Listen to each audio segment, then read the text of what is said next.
Bon. J'ai dit que nous avons bien travaillé, j'ai essayé de montrer comment je m'y prends, je n'y arrive pas toujours, mais vous faites le travail. Et puis la consigne passe de l'un à l'autre, de l'une à l'autre. Et nous avons fait quelque chose d'extraordinaire, on vous l'a dit il y a un instant. Nous avons décidé, tout soudain, de sortir du bois et de prendre d'assaut Madame Le Pen. Ah, quelle surprise ce fut! Quelle surprise ce fut pour toute la bonne société, qui bêt d'admiration.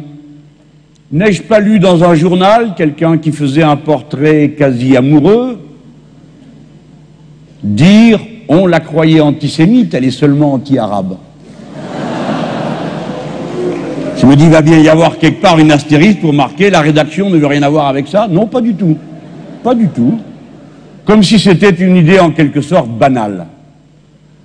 Elle a eu tout ce qu'elle voulait un temps, jusqu'à ce qu'on s'en soit mêlés, nous tous. Et nous avons fait dérailler leur beau train, c'est-à-dire que nous avons enlevé le masque. Non pas avec des prêchis-prêchats moralisants, mais en regardant ce qu'elle proposait, ce qu'elle disait et comment elle s'adressait aux travailleurs. Et depuis, j'espère que nous l'avons fait prendre la pente descendante. Mais je vous le dis, ne vous reposez pas. Tant que c'est pas fait, c'est pas fait. Et par conséquent, l'aide que nous demandons, y compris à ceux qui hésitent, c'est venez nous aider à la passer derrière nous. Venez nous aider. Au lieu de nous tirer dessus, donnez un coup de main. Mais je m'inquiète de voir qu'à la suite de leur chef, qui lit le journal pendant qu'on organise le débat télévisé, qui se tire une balle dans le pied tout seul, qui est obligé d'appeler papa à la rescousse.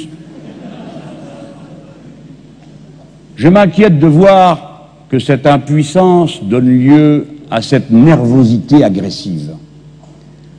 J'ai lu dans le journal d'ici qu'hier, un de ces énergumènes qui dirige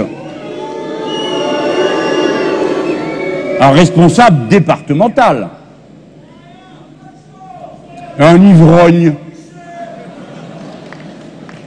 aviné, est allé faire valoir ses arguments dans un bar où il avait entendu dire qu'il y avait des gens de gauche et était venu se castagner avec ceux qui étaient là. Et ce matin, une fois que la plainte a été portée contre lui, vu qu'il a frappé à peu près tout le monde, ce qui montre le niveau d'activité du Front National, il dit « Oh, je suis désolé, bien sûr, j'avais un couteau et un tire-bouchon dans ma poche comme tout le monde. » Comme tout le monde. Comme tout le monde au FN, ils ont un tire-bouchon dans la poche. Mais nous, non. Quand on va au bar, on n'emmène pas notre tire-bouchon. Ce sont des sauvages, des brutes, des bons à rien, des gens foutres. Travailleurs qui avaient cru peut-être un instant être représentés par cette bande de branquignols. Tâchez de vous trouver des représentants de plus haut niveau que ces poivreaux.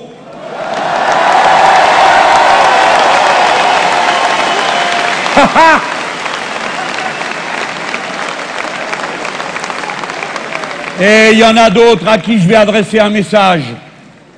Un lâche qui s'appelle Omar Djelil, qui à Marseille, lui qui avait été à la précédente élection cantonale, le lèche-botte de la candidate du Front National au cantonal, qui hier a trouvé le moyen d'aller attaquer notre candidate aux élections législatives, peut-être parce que c'est une femme, espèce de lâche, que tu t'es dit, il n'y aura pas de représailles après, et il a dit, c'est un premier avertissement, a-t-il dit en la frappant. Nous portons plainte, c'est nous qui lui adressons un avertissement.